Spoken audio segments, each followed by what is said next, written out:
Ayo, ada yang nebak ini saya lagi ngapain pakai senter laser kayak gini? Nah, ini adalah lagi pengujian anti radiasi pada kacamata minus 18. Ini adalah lensa kacamata minus 18. Ini desainnya desain baru sehingga lensanya bisa kelihatan lebih tipis kayak gini.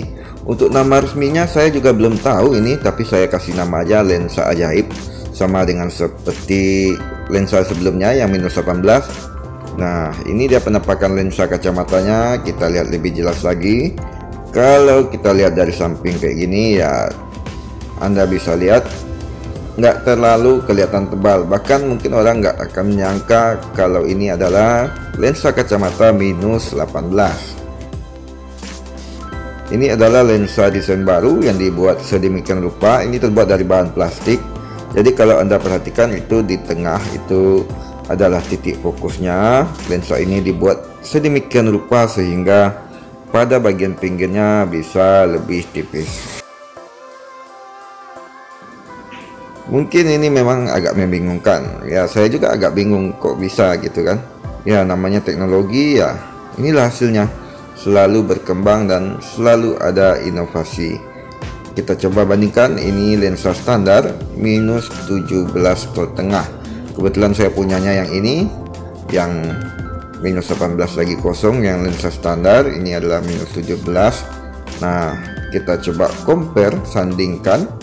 Nah, bisa dilihat pada lensa yang kiri ini lensa ajaib, saya kasih namanya ini pinggirnya itu sudah dibuat sedemikian rupa sehingga nggak terlalu tebal jadinya. Nah, sementara ini yang kanan ini adalah lensa kaca minus 17,5. Indeksnya sudah tinggi juga, indeks 1,7, tapi ya masih lumayan tebal kayak gini. Selain lebih tipis, tentunya lensa seperti ini nanti akan nyaman sekali dipakai kacamatanya, karena hasilnya tentu lebih ringan dibandingkan lensa konvensional. Kalau dari sisi harga, memang harga lensa ini lebih mahal, tapi nggak semahal lensa indeks 1,74. Sekarang kita coba ukur dulu ketebalannya sebelum dipotong. Nah, ini sebelum dipotong lensa kaca indeks 1,7, ukuran minus 17,5. Saya ukur ini ketebalan lensanya berada di angka berapa ini, sebentar kita fokuskan dulu. Berada di angka 14 mm atau 1,4 cm. Sementara lensa ini kita ukur pada bagian paling tebal itu berada di angka 7 mm, berarti setengahnya lebih tipis, dan makin ke pinggir makin tipis. Lensa tadi akan dipasang pada frame ini. Seperti biasa, saya selalu merekomendasikan untuk Anda yang minus tinggi memakai frame yang kualitasnya menengah, karena kacamatanya kan selalu dipakai dalam jangka yang panjang biar lebih awet. Untuk pembelajaran, karena ini lensa jenis baru, jadi direkomendasikan pakai frame kacamata yang model kotak, jadi nggak kebawa bagian tebal di kelilingnya. Ini cuplikan proses pemotongan lensa, saya skip aja. Anda bisa lihat di video sebelumnya, ada juga lengkap proses pemotongan lensa pakai mesin otomatis. Dan kita langsung lihat, ini dia hasilnya. Lensanya sudah terpasang pada framenya. Kebetulan requestnya ini yang model bulat kayak gini, ya kita hadirkan yang model bulat kayak gini.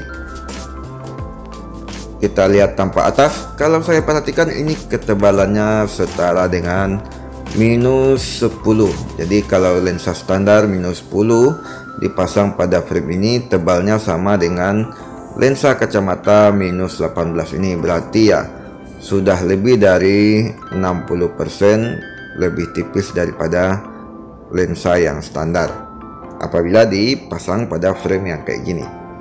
Nah, kita coba lihat dari sisi kanannya, ada tonjolan, memang masih ada tonjolan, tapi ini pembelajarannya kita ambil agar tidak banyak menonjol maka pilih framenya yang model kotak. Kalaupun ada tonjolan, hanya ada pada bagian sampingnya aja, bagian bawahnya terpotong dan tidak akan menonjol. Untuk pemotongan lensa kita sudah pakai full digital otomatis, jadi hasil pemotongan lensanya sangat rapi dan presisi. Jadi Anda nggak perlu khawatir lagi. Untuk kacamata yang minus-minus tinggi, hasilnya tetap rapi. Lensa ini sudah memiliki lapisan anti radiasi, jadi bisa memfilter cahaya-cahaya yang bisa berefek buruk terhadap mata. Nah, ini saya tes pakai laser ya. Anda bisa lihat itu lasernya saya tembakkan ke mata sambil memakai lensa kacamatanya. Jangan ditiru di rumah ya. Nah, ini sangat silau sekali. Jadi kita tes anti radiasinya sudah berfungsi dengan baik. Jadi demikian dulu info kita kali ini. Saya pamit dulu. Assalamualaikum warahmatullahi wabarakatuh.